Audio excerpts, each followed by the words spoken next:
네, 오늘 저희 함께 보실 하나님 말씀 사무엘서 상 7장 1절부터 14절까지 말씀입니다. 사무엘서 상 7장 1절부터 14절까지 말씀입니다. 구약성경 417페이지 사무엘서 상 7장 1절부터 14절까지 말씀입니다.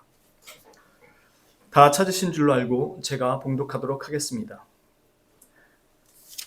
기럇 여아림 사람들이 와서 여호와의 궤를 옮겨 산에 사는 아비나답의 집에 들여놓고 그의 아들 엘리야사를 거룩하게 구별하여 여호와의 궤를 지키게 하였더니 궤가 기럇 여아림에 들어간 날부터 20년 동안 오래 있은지라. 이스라엘 온 족속이 여호와를 사모하니라.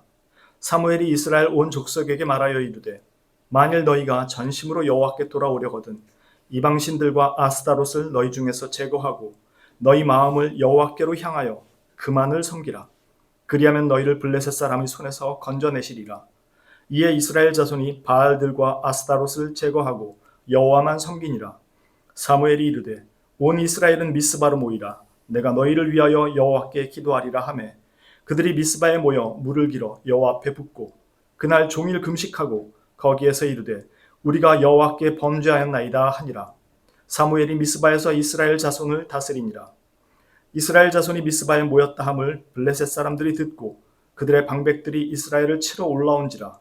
이스라엘 사람들이 듣고 블레셋 사람들을 두려워하여 이스라엘 자손이 사무엘에게 이르되 당신은 우리를 위하여 우리 하나님 여호와께 쉬지 말고 부르짖어 우리를 블레셋 사람의 손에서 구원하시게 하소서 하니 사무엘이 젖먹는 어린 양 하나를 가져다가 온전한 번제를 여호와께 드리고 이스라엘을 위하여 여호와께 부르짖음에 여호와께서 응답하셨더라.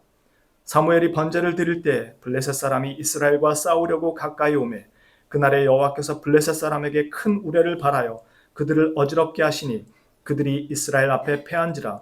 이스라엘 사람들이 미스바에서 나가서 블레셋 사람들을 추격하여 뱃갈 아래에 이르기까지 쳤더라. 사무엘이 돌을 취하여 미스바와 센 사이에 세워 이르되 여호와께서 여기까지 우리를 도우셨다 하고 그 이름을 에베네셀이라 하니라.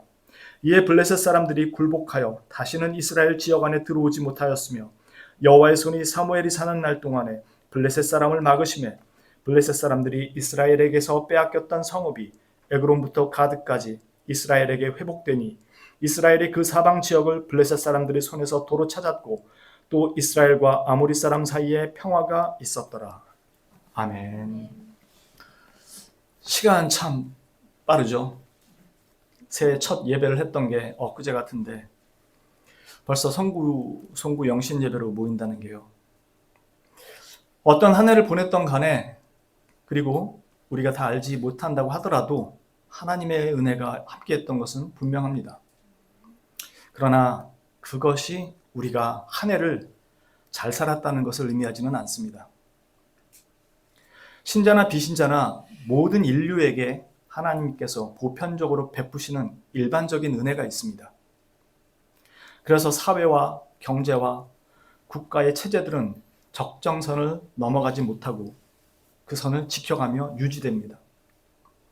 우리가 흔히 신학적으로 말하는 일반적인 은총이라는 것입니다. 점차적으로 하나님과는 사실 더 거리를 두는 먼 쪽으로 멀어지기는 합니다만 그래도 하나님의 심판이 여전히 유보되고 있기 때문에 인류는 그날이 언제 올지 모르지만 그 심판의 날이 오기까지는 유지되고 보존됩니다. 사람들이 아무리 말세가 코앞에 다가왔다고 말해도 그다지 개의치 않을 수 있는 것은 하나님의 약속 때문입니다. 그날은 누구도 모르고 오직 하나님만 아시는 날이고 우리는 그날까지 그리스도인으로 살아갈 뿐입니다. 그리고 그 끝이 어떤 모양으로 오더라도 걱정하지 않는 것은 주 예수 그리스도 안에 있는 자신의 백성들과 맺은 그 언약을 지키시는 하나님이시기에 말세의 형국을 두려워하지 않는 이유입니다. 오늘은 우리가 그리스도인으로서 복과 은혜를 누린다는 의미를 다시 한번 확인해 보고자 합니다. 그리스도인으로서 본질적으로 누리는 복과 은혜의 삶이라는 것이 단지 열심히 살고 최선을 다하고 정직하게 산다는 것과는 다릅니다. 비신자들도 정직하고 열심히 최선을 다해 사는 사람들이 대부분입니다. 그러나 이것이 그리스도인으로서 기대하는 것과 비신자들이 기대하는 것을 구분하지 못하고 살아가는 경우가 많습니다. 다시 말해서 비신자들도 정직하고 열심히 최선을 다해 살고 있는 사람이 대부분이라는 겁니다. 우리가 한 해를 맞을 때 지난해보다 오는 한 해가 더 나은 한 해가 되기를 기대합니다. 그러나 이렇게 사는 것이 그리스도인으로서 더 나은 한 해를 기대하는 것과 비신자들이 기대하는 것과를 구분하지 못하는 경우가 많다는 겁니다. 그렇게 사는 것으로 더 나은 한 해가 될 것을 기대하고 있는 신자들이 그렇게 기대하는 것은 신자들의 기대와는 다르다라는 겁니다. 우리는 대한민국에 속한 국민이지만, 즉 이 땅에 사는 국민이지만 동시에 하나님 나라에 속한 그리스도인으로서 이 땅에서 살아갑니다. 우리가 기대하는 기대는 바로 하나님 나라에 속한 기대를 품고 하나님으로부터 오는 복과 은혜를 구하는 것입니다. 이 구분이 명확하지 않으면 우리는 그리스도인이라는 타이틀은 가졌지만 이 세상에 속한 자연인으로서 살아가는 그런 기대를 하나님께 구하는 것에 머무르게 될 뿐입니다. 오늘 사무엘서의 말씀을 통해서 신자는 어떻게 신자로서의 그 복됨을 누리는가를 살펴보고자 하는 것입니다. 그게 사람들이 필요에 의해 세워진 지도자가 아니라 하나님께서 이스라엘을 위해 세우신 이스라엘의 영적 지도자인 사무엘의 역할이고 임무였습니다. 제사장도 왕도 사람의 손에 의해 세워집니다. 그러나 선지자는 하나님께서 세우십니다. 사무엘의 역할은 그것이었습니다. 여러분들 잘 아시는 에벤하야젤, 그 도움의 돌, 즉 여기까지 도우신 하나님께서 우리도 그렇게 도와주실 것이라고 확신한다면 이스라엘이 어떻게 거기까지 왔는지도 살펴봐야 합니다. 성경의 많은 부분에서 이것을 다룹니다만 오늘은 사무엘서를 통해서 한번 살펴보고자 합니다. 사무엘서의 이 내용은 많은 교훈을 함축하고 있습니다만 상세한 내용은 다음에 사무엘서를 보게 될 때 다루기로 하고, 이번은 송구 영신 예배와 주일 예배 두 번의 설교를 걸쳐서 신자로서 누리는 참된 복은 어떻게 누리는지, 그것이 무엇인지, 그래서 먼저 첫 번째로 이스라엘의 범죄의 내용이 뭐였는지를 살펴보면서 우리의 신앙의 현주소를 확인하고 바른 길이 무엇인지를 보고자 하는 것이고요. 다음 주일에 그러므로 우리는 하나님의 말씀을 배움에 있어서 어떻게 해야 하는가를 살펴보고자 합니다. 사무엘상 4장에 가면요, 이스라엘이 블레셋과 전투를 합니다. 그때 블레셋과의 전투에서 언약궤만 있으면 전쟁에 승리할 것이라고 생각해서 불리한 전투에서 언약궤를 가지고 오게 합니다. 장로들은 언약궤가 없었기 때문에 졌다고 생각하는 겁니다. 그리고 곧바로 언약궤를 뭐라 그러냐면 우리에게로 언약궤를 가져와라 라고 얘기합니다. 여기에서 바로 이스라엘이 언약궤를 어떻게 대하고 있는지를 알 수가 있어요. 하나님에 대한 공경과 경외심이 없습니다. 언약궤 있으면 승리할 거다라고 생각하는 건 하나님을 믿는 거 아닌가? 그렇게 생각할 수 있는데 아니라는 겁니다. 그들이 우리에게로 언약궤를 가져와라, 이 말은 그들의 필요에 따라 신을 움직이게 할 수 있다고 생각했던 것입니다. 자신들을 위해서 자신들이 있는 곳으로 언약궤를 가져오게 한 것입니다. 언약궤가 하나님은 아니지만 언약궤가 곧 하나님의 임재를 상징하는 것이기에 그들은 그것을 어떠한 의미를 가지고 있는지 모르고 가져오라고 그렇게 얘기를 했던 것입니다. 그러나 하나님께서는 어떻게 하실 것인지는 자신의 판단과 결정에 따르는 것이지 이스라엘의 상황에 의해서 움직이시는 분이 아닙니다. 하나님을 움직이기 위해 종교적 의식과 열심을 필요로 하는 것이 아니라는 뜻입니다. 이 문제는 여기서 끝나지 않습니다. 4장에서 이 사건은 6장에 와서 블레셋 땅의 우상들을 다 깨트려버리고 오직 하나님만이 참된 신임을 블레셋과 이스라엘 가운데 언약궤를 통해서 드러내시고 7개월 만에 그 언약궤가 다시 이스라엘로 돌아옵니다. 그때 사람들은 호기심에 하나님의 언약궤를 들여다봅니다. 왜냐하면 그 언약궤가 하나님이라면 그 언약궤를 가지고 왔을 때 이스라엘이 이겼어야 되는데 잡혀서 포로로 끌려갔던 거였습니다. 그러니 돌아오는 언약궤를 보면서 그 속에 뭐가 들어있지? 왜 우리는 그때 졌지? 그런 호기심으로 언약궤를 들여다봅니다. 그리고 70여 명에 넘는 사람들이 죽습니다. 다시 말해서 그 언약궤 사건을 통해서 언약궤를 뺏겼음에도 불구하고 그리고 7개월 동안 블레셋 땅에 그 언약궤가 포로로 가 있었지만 실제로는 그 블레셋 땅의 모든 우상들을 다 그 조각상들을 다 깨뜨려 버리잖아요. 그리고 다시 7개월 만에 돌아왔는데 그 7개월 만에 돌아오는 언약궤를 대하는 이스라엘 백성들의 모습이 호기심에 찬 눈이었다라는 겁니다. 조금도 변하지 않았다는 뜻입니다. 그 사건을 겪었으면서도. 그렇게 하나님께 불순종하고 불경하고 무례하게 대하는 것이 어떤 결과를 초래하는지를 이스라엘이나 블레셋이나 차이를 두지 않는다는 것을 명확하게 보여줍니다. 그러자 하나님의 지극히 이 사건은 하나님의 지극히 거룩하심이 이스라엘 가운데 나타날 때 기쁨과 찬양과 경배로 나타나는 게 아니고 오히려 좌절과 애통으로 나타나는 걸 보게 됩니다. 아이러니합니다. 마치 예수님이 악한 영에 붙들렸던 사람을 풀어줬을 때 그 악한 영들을 돼지떼에 들어가게 했을 때 돼지떼 2,000마리가 다 몰살에 죽죠. 그때 사람들의 반응은 예수님이 떠나기를 간구한 것이었습니다. 딱 그런 반응과 똑같습니다. 언약궤를 들여보는 사람들의 죽음 이후에 이스라엘과 블레셋의 경계 지역에 있는 블레셋의 영향권에 속해 있는 기럇 여아림으로 언약궤를 보냅니다. 무서웠으니까. 그리고 그곳에 있는 아비나답의 아들 엘리야사를 제사장으로 세우고 그에게 언약궤를 맡기고 근처에는 가지도 않습니다. 미신적인 두려움으로 언약궤를 제사장에게 보내고 그렇게 20년이 지나도록 블레셋의 괴롭힘 속에서 지내게 됩니다. 하나님의 권능을 보기는 분명히 보았기에 저쪽 땅으로 보내고 싶지는 않고 그렇다고 가까이 하고 싶지도 않은 그 모습, 그게 어쩌면 우리들의 신앙 모습일 것 같습니다.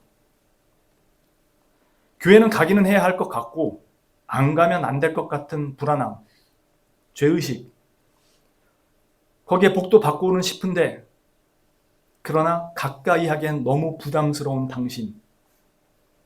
왜냐하면 적당히 신앙생활하고 적당히 맞춰하면서 편하게 살고 싶고 하고 싶은 것도 많은데 교회에 오면 하지 말라는 것과 하라는 것이 너무 많아서 부담스러운 거죠.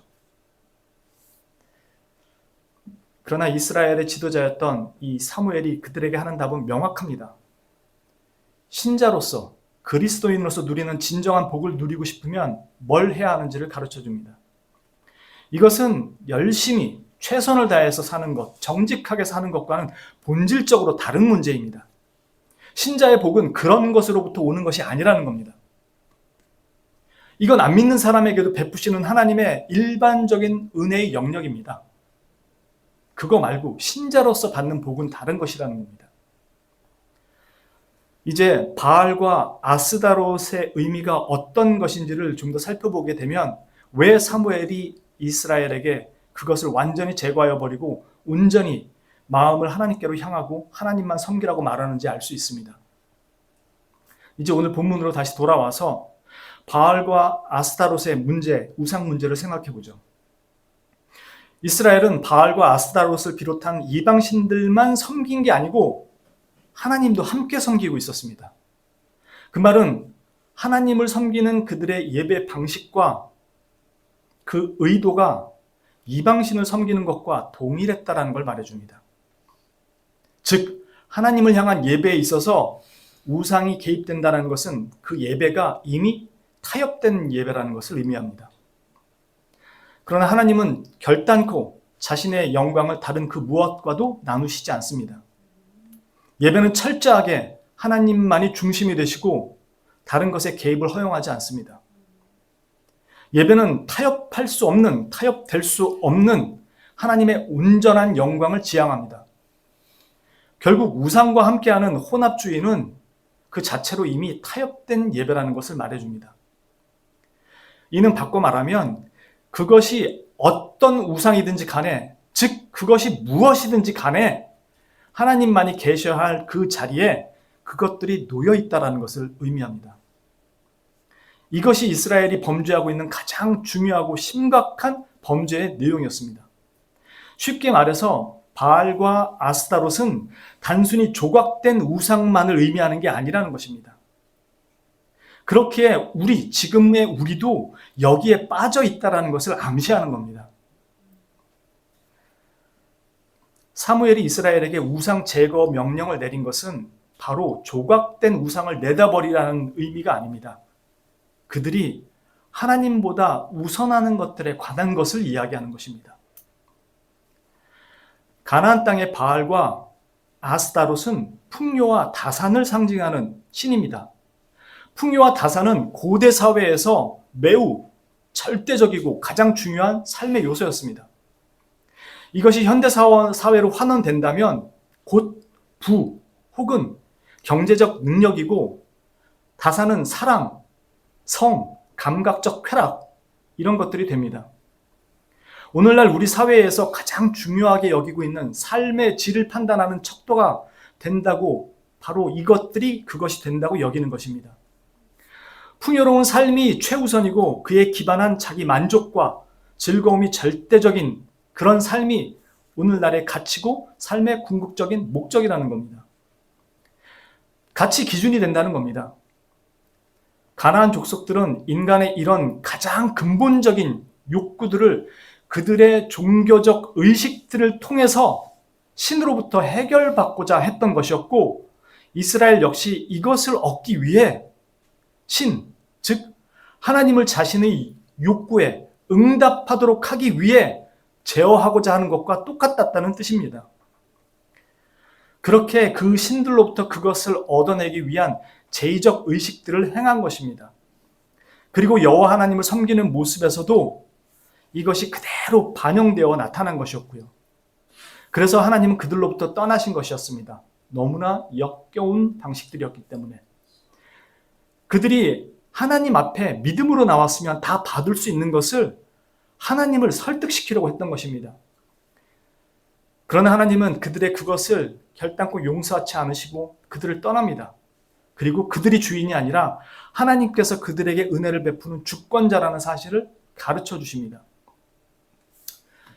여기와 관련해서 하나님께서 또 하나 책망하시는 것은 이겁니다. 풍요로 대변되는 바알은 남성신이었고요. 다산, 사랑으로 대변되는 아스타롯은 여성신이었습니다. 이 신전의 사제들은 남녀 모두 창기들이었습니다. 이곳에서 이 두 신을 예배하러 오는 사람들은 이 사제들, 즉 공식적인 남녀 창기들과 성행위를 하는 것이 그들의 예배였습니다. 예배가 그렇게 이루어졌습니다. 이렇게 하는 이유는 그 신전에서 이루어지는 성행위를 그 신들이 보도록 하기 위해서였습니다. 신전이 어떻게 세워졌냐면 바알 신이 이렇게 세워져 있고 되게 높게 세워져 있습니다. 아스타롯이 여기 높게 세워져 있어요. 그리고 이쪽으로 방이 쭉 있고 이쪽으로도 방이 쭉 있습니다. 그리고 방마다 커튼이 쳐져 있어요. 그리고 사제들, 남창, 여창들이 들어가 있는 겁니다. 그리고 위는 뚫렸어요. 그리고 그들은 여기 와서 예배를 한다 합시고 성행위를 하는 겁니다. 사제들과. 그리고 이 위에서 아스타롯과 바알이 보게 하는 겁니다. 왜 그렇게 하냐?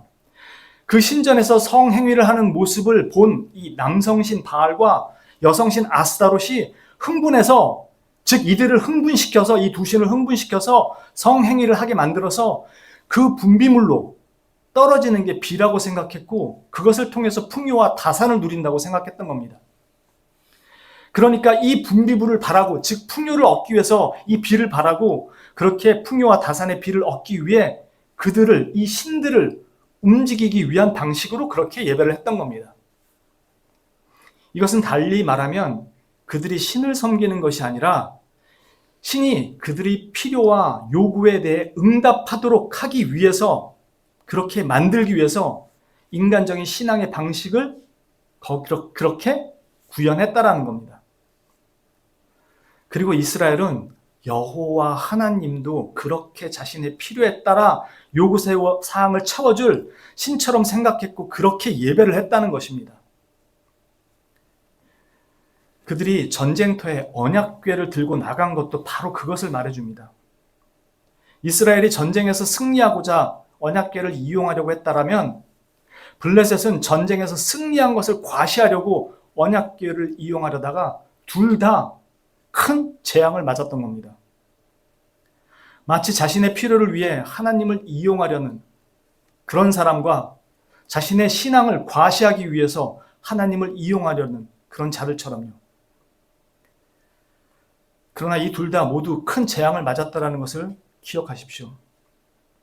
하나님은 우리의 종교적 의식이나 행위, 치성이라는 명분으로 이리저리 움직일 수 있는 분이 아닙니다. 이건 이방인들이 가지고 있는 신과 종교에 대한 인식입니다. 하나님을 섬기는 이스라엘이 이런 인식을 가지고 있었다는 겁니다. 그리고 그들은 하나님과의 인격적인 관계 속에서 언약을 체결한 백성이었지만 그분이 어떤 분인가를 알기보다는 다른 우상을 대하듯 하나님을 그렇게 대했던 것입니다.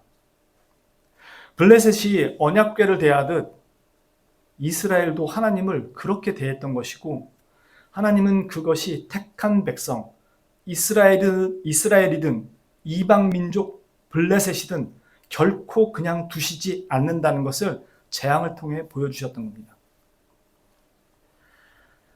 한낱 인간에게 의존하는 것보다 전능하신 하나님을 신뢰하고 의존하는 것이 우리를 위해서도 훨씬 나은 일이기 때문에 하나님께서 그렇게 행하신 것입니다.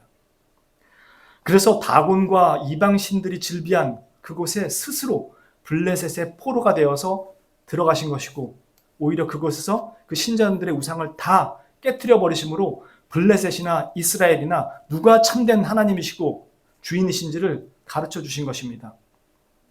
그러나 놀라운 사실은 블레셋은 그럼에도 불구하고 하나님께로 돌아오지 않습니다. 단지 그들의 신과는 다른 신이라고 생각했을 뿐이고 함께 할 수 없는 신이라 여겼기에 언약궤를 이스라엘로 돌려보냅니다. 너네 신 가져가라. 언약 백성이 아닌 자들의 영적 무지가 드러나는 겁니다. 그런데 언약 백성인 이스라엘도 똑같은 짓을 벌이고 있으니 하나님 보시기에 어떻겠습니까? 결국 바알과 아스다롯이란 가나안 땅의 문화 속에서 그들의 가장 기본적인 욕구들을 해결하자고 했던 그 열망에 초점을 두고 신을 자신의 요구에 반응하도록 만들기 위한 그들의 종교적인 의식이었고 동시에 그 열망 자체가 우상이 되었다는 것을 말해줍니다.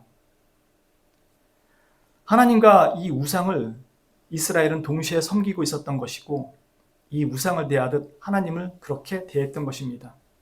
마치 오늘날 기독교인이라고 하지만 세속의 풍조와 사상에 깊이 물들어서 그것을 위해 종교를 필요로 하는 자들처럼 전락한 것과 마찬가지입니다.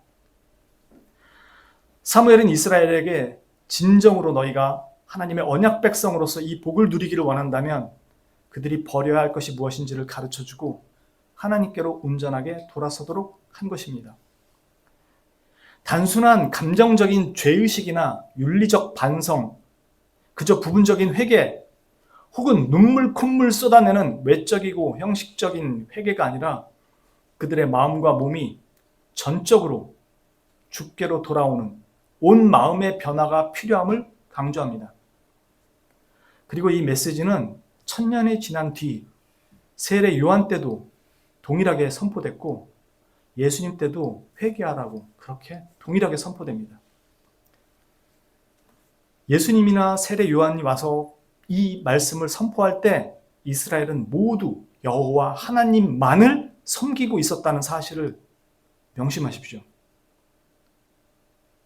그들에게 지금 회개하라고 선포됐던 거였습니다. 이것은 삶의 주도권을 누가 가지고 있느냐의 문제입니다. 이방신을 섬기던 당식은 신으로부터 내가 원하는 것들, 즉 현실적인 삶의 최우선순위에 해당하는 부와 사랑, 쾌락과 만족, 이것들을 얻어내기 위한 마중물인 셈이었습니다.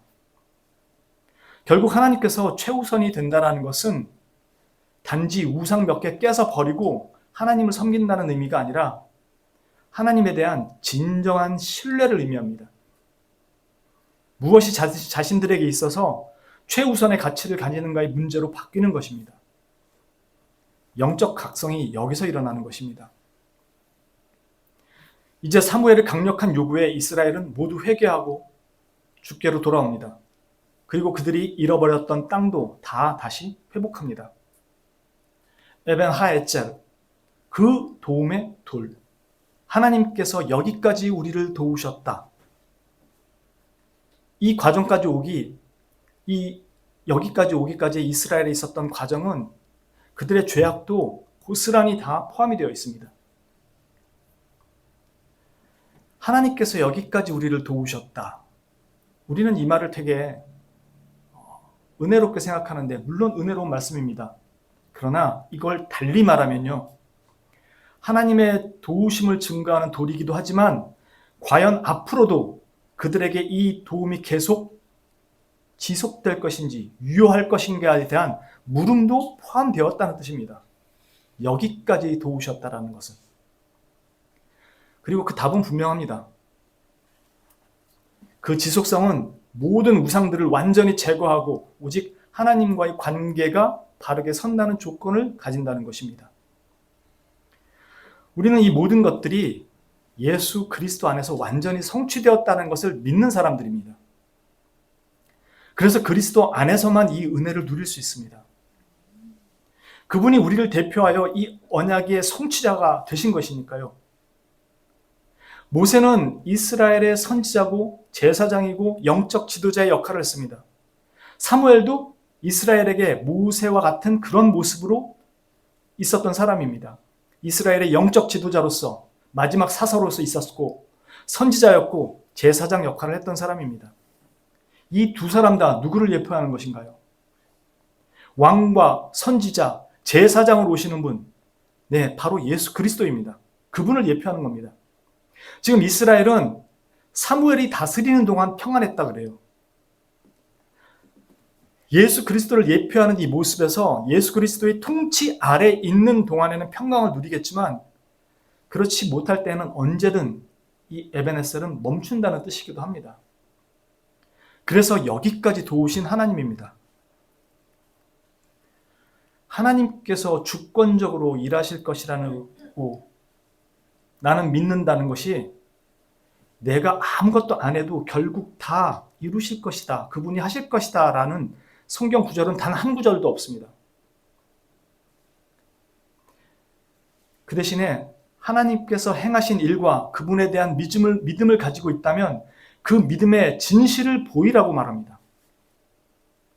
믿음만 가지고 있다고 통치를 받아들이는 것이 아니라 믿음에 따른 순종의 행위가 그의 믿음이 진실이라는 것을 보여주는 것이기에 그 통치를, 너의 신뢰를 보이라고 말하는 것입니다. 그게 야고보서가 말하는 거죠. 2장 17절부터 22절 말씀이죠. 이와 같이 행함이 없는 믿음은 그 자체가 죽은 것이라. 어떤 사람은 말하기를 너는 믿음이 있고 나는 행함이 있으니 행함이 없는 네 믿음을 내게 보이라. 나는 행함으로 내 믿음을 내게 보이리라 하리라. 네가 하나님은 한 분이신 줄을 믿느냐? 잘하는도다. 귀신들도 믿고 떠느니라. 아, 허탄한 사람아, 행함이 없는 믿음이 헛것인 줄을 알고자 하느냐? 우리 조상 아브라함이 그 아들 이삭을 제단에 바칠 때 행함으로 의롭다 하심을 받은 것이 아니냐? 네가 보거니와 믿음이 그의 행함과 함께 일하고 행함으로 믿음이 온전하게 되었느니라. 아멘. 이것은 완전한 행위를 말하는 것이 아닙니다. 하나님에 대한 나의 신뢰와 의존을 나타내는 것입니다. 그것이 진심이고 진실이기에 반드시 나타나게 되는 사랑의 표현, 행위로서가 아니라 믿음으로서 나타나게 되는 우리의 신앙의 표현들입니다.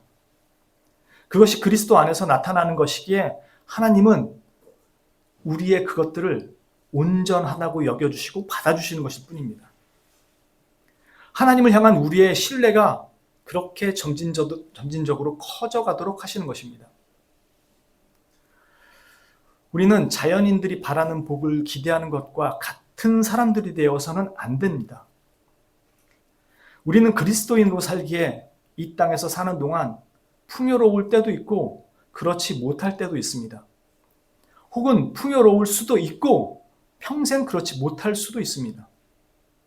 그것이 복음은 아니기 때문입니다. 복음은 오직 그리스도 안에서만 죄사함을 보장하고 하나님 앞에서의 의로움을 보장하고 영생을 보장하고 평강을 보장하며 거룩을 지향합니다. 그러나 풍요를 보장하지는 않습니다. 그리스도와 벨리알이 함께할 수 없듯이 그리스도 안에서는 바알과 아스타롯도 결코 함께할 수 없습니다. 그렇기에 그리스도로 말미암는 은혜와 평강은 우리 안에 있어도 이 세상에서 가장 중요하다고 여기는 그런 풍요와 다산의 욕망은 그 설 자리를 잃습니다. 풍요와 사랑이 결코 죄는 아니지만 그것이 하나님보다 우선시되거나 그리스도 안에서 그분의 뜻대로 구하는 풍요와 사랑이 아니라면 그것은 죄가 될 수 있습니다. 요한 1서 2장 15절에서 16절 이렇게 말씀합니다. 이 세상이나 세상에 있는 것들을 자랑하지 말라, 사랑하지 말라. 누구든지 세상을 사랑하면 아버지의 사랑이 그 안에 있지 아니하니 이는 세상에 있는 모든 것이 육신의 정욕과 안목의 정욕과 이생의 자랑이니 다 아버지께로부터 온 것이 아니요 세상으로부터 온 것이라. 그래서 주님은 우리에게 분명히 이렇게 가르쳐 주십니다.